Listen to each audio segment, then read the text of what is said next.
নমস্কাৰ বন্ধু বান্ধৱীসকল সকলোকে মোৰ চেনেললৈ স্বাগতম জনাইছোঁ। যোৱাকালি যিসকল কেণ্ডিডেটে আছাম টেটৰ এপইণ্টমেণ্ট লাভ কৰিলে তেওঁলোকক LP আৰু UP টিচাৰৰ বাবে এপইণ্টমেণ্ট লাভ কৰিলে তেওঁলোকক মোৰ ফালৰ পৰা শুভেচ্ছা জনাইছোঁ আৰু শুভকামনা জনাইছোঁ।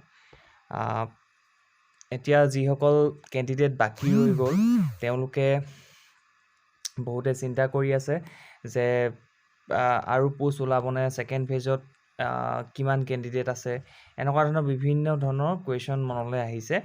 এইটো স্বাভাৱিক কথা।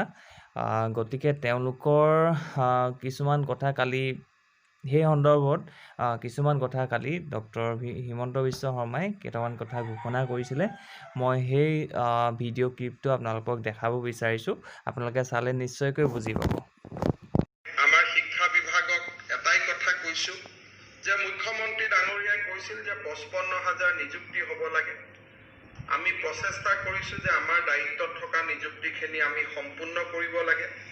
ছেপ্টেম্বৰ মাহৰ প্ৰথম সপ্তাহত আমি আকৌ শিক্ষক নিযুক্তিৰ বিজ্ঞাপন দিম। আপোনালোকে চিন্তা কৰক, ইয়াত আপোনালোকৰ মাজতো 2-এজন কেছ কৰা ল'ৰা ছোৱালী আছে, ইয়াত নাই, অনলাইনত ৰখি আছে। কিন্তু আমি কাক বন্ধ কৰি থৈছিলোঁ? আজি যেই মুহূৰ্ততে আমি খুলিম 7-8,000 10,000 ছেপ্টেম্বৰত আমি নিযুক্তি দিব পাৰিম। আপোনালোকৰ 3,000 আজি সৰ্বশিক্ষাৰ পৰা ওলাই আহিব, সেই 3,000ত আকৌ সৰ্বশিক্ষাত আমি নিযুক্তি দিব পাৰিম। অৰ্থাৎ ব্যৱস্থাটোক যদি আমি চলিব দিওঁ, ইলেকশ্যনৰ আগতেই, যিহেতু ইলেকশ্যন শব্দটো সকলোৱে ব্যৱহাৰ কৰে, মাত্ৰ মাৰ্চ আৰু এপ্ৰিল মাহৰ আগতেই আমি আৰু 10,000 পৰা 20,000 জন ব্যক্তিৰ জীৱনলৈ আমি একোটা সম্ভাৱনাৰ জীৱন এটা আমি নমাই আনিব পাৰিম। কিন্তু সেইটোকে যদি নকৰি আমি অহা বছৰটোলৈকে ওলাই যাওঁ, আজি 38 বছৰ হৈ থকা ল'ৰা ছোৱালীখিনি 39 বছৰত ভৰি দিলে তেওঁলোকে আৰু আবেদন কৰিব নোৱাৰা হ'ব। ইয়াত সকলোৰ কাৰণে আছে, খালি আমি এটা বস্তুৱে চিন্তা কৰিব নোৱাৰো যে অকণমান আনজন যদি আগত গৈছে, আনজনক টানি ৰখাৰ যিটো প্ৰৱণতা, সেই প্ৰৱণতাই গোটেই ছিষ্টেমটোকে বিশৃংখল কৰি দিয়ে। আৰু বিশৃংখলতা ছিষ্টেমৰ পৰা চৰকাৰী নিয়ন্ত্ৰণত, বিশেষকৈ চৰকাৰৰ নথি পত্ৰৰ পৰা ওলাই আহিবৰ কাৰণে হিউমেন এফৰ্ট দি নহয়, তাক ছুপাৰ হিউমেন এফৰ্টৰ প্ৰয়োজনীয়তা হৈ পৰে।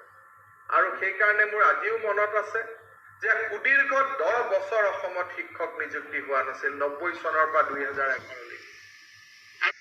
মই এই কথাখিনি এইকাৰণে আপোনালোকক ক'ব খুজিছোঁ, আমি বিচাৰিছোঁ যে অসমৰ বিশেষকৈ টেট পাছ কৰা শিক্ষকসকল গংগাৰ মানস পুত্ৰ হৈ থাকক। যেনেকে ভীষ্মই হস্তিনাপুৰ ৰক্ষাৰ সংকল্পৰে 3টা প্ৰজন্ম পাৰ কৰিছিল, তেনেকে আপোনালোকে অসমৰ শিক্ষা ব্যৱস্থাৰ পৰিৱৰ্তনৰ বজ্ৰকঠোৰ সংকল্পৰে আপোনালোকৰ চাকৰি জীৱনখিনি আপোনালোকে পাৰ কৰক।